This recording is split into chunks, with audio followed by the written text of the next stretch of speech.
rain fell in torrents, drumming incessantly against the windshield as Mike squinted through the darkness.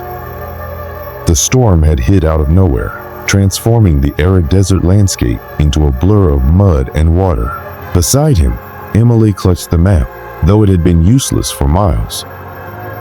"Mike, I think we're lost," Emily admitted, her voice tinged with worry. "We should have reached the highway by now." Mike tightened his grip on the steering wheel. The back roads they had taken as a shortcut had quickly turned into a labyrinth of narrow, unmarked paths. The GPS had lost signal hours ago, and with the storm showing no signs of letting up, their situation was growing increasingly dire. Suddenly, Emily leaned forward, pointing into the distance, over their lights. Mike followed her gaze and saw it too, a faint glow cutting through the stormy night. Relief washed over him. "Finally, some civilization," he muttered, guiding the car toward the source of the light.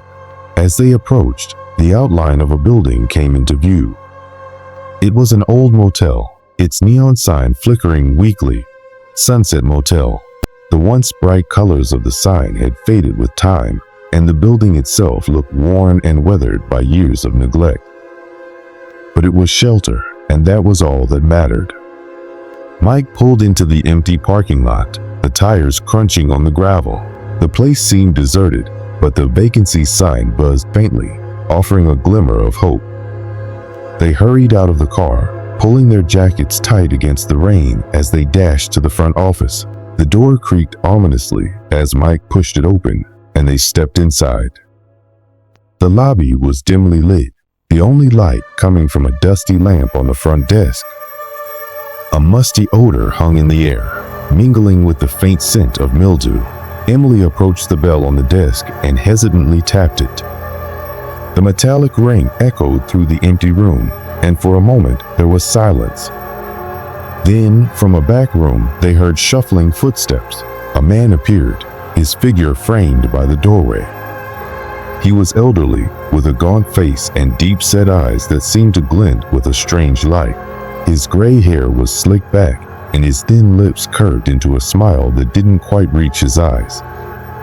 "Evening," the man greeted them in a raspy voice. "Need a room?" "Yes, please," Mike replied, trying to hide his unease. There was something off about the man, but he couldn't put his finger on it. "Just for the night." The man nodded slowly, as if considering something. "We don't get many visitors around here," he said, his gaze lingering on them for a moment too long. "But you're in luck. Got a room just for you. Room 6. He handed them a rusty key, the number 6 dangling from a worn leather tag. "Cash only," he added, his smile widening. Mike quickly handed over the money, eager to get to the room.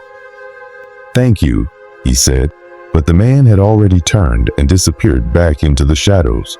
Emily glanced at Mike, her expression mirroring his unease. "Let's just get some rest," she suggested, and Mike nodded, leading the way out of the lobby.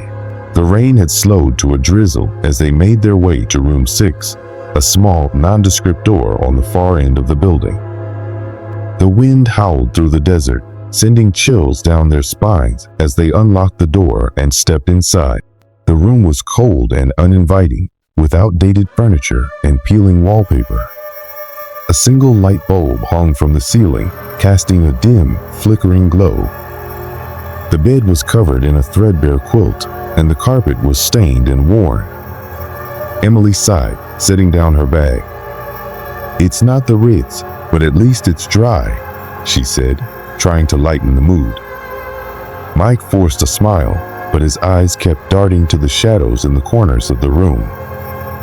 There was an unsettling heaviness in the air, a sense of being watched. "Yeah," he agreed, though his voice lacked conviction. As they settled in for the night, the storm outside raged on, the wind rattling the windows. Mike lay on the bed, staring up at the ceiling, unable to shake the feeling that something was wrong. Beside him, Emily shifted uncomfortably. "Do you hear that?" she whispered. Mike listened, straining to hear over the howling wind. At first, there was nothing, just the sound of the storm. But then, faintly, he heard it, a soft, almost imperceptible whisper, like a breath of wind through a crack in the wall. "Maybe it's just the wind," Mike said, though he wasn't sure he believed it himself. But the whispers grew louder, more distinct. They seemed to be coming from all around them, rising and falling like the ebb and flow of the tide. It was as if the walls themselves were speaking, whispering secrets long forgotten. Emily sat up, her eyes wide with fear. "Mike, I don't think we're alone," she said, her voice trembling. Mike jumped out of bed, his heart pounding. "We need to get out of here," he said urgently, grabbing his bag. But as they reached the door, it slammed shut on its own with a deafening bang.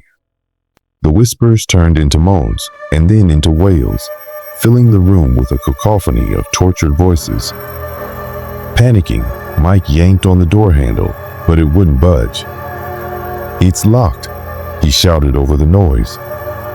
Emily backed away, her eyes fixed on the mirror above the dresser. "Mike, look," she screamed. Mike turned to see what she was staring at and froze. The mirror, once reflecting only their terrified faces, now showed something else. Behind them stood a shadowy figure, a man with hollow eyes and a twisted grin, holding a bloody knife. His reflection was crystal clear, though the room behind them was empty. "Who are you?" Emily cried out, her voice cracking with fear. The figure in the mirror grinned wider, and as he did, the whispers turned into sinister laughter.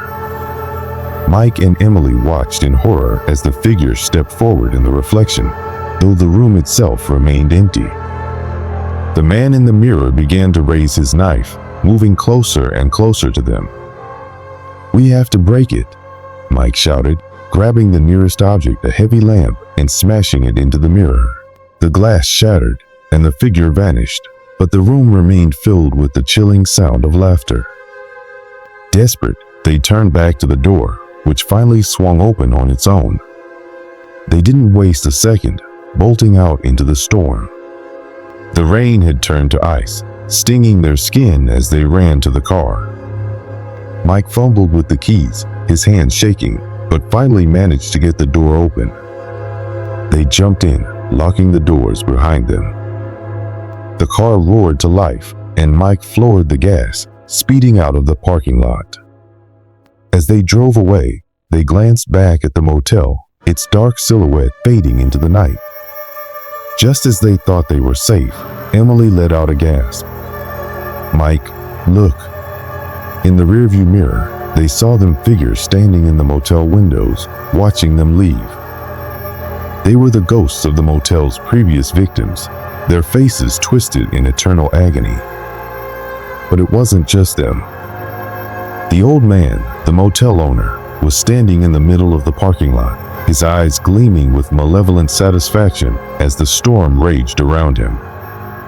As they sped away into the night, Mike and Emily knew they had narrowly escaped a fate worse than death. But the memory of the motel would haunt them forever, the whispers, the laughter, and the reflection that wasn't supposed to be there. And somewhere, deep in the desert, the Sunset Motel awaited its next unsuspecting guests, the vacancy sign flickering in the darkness.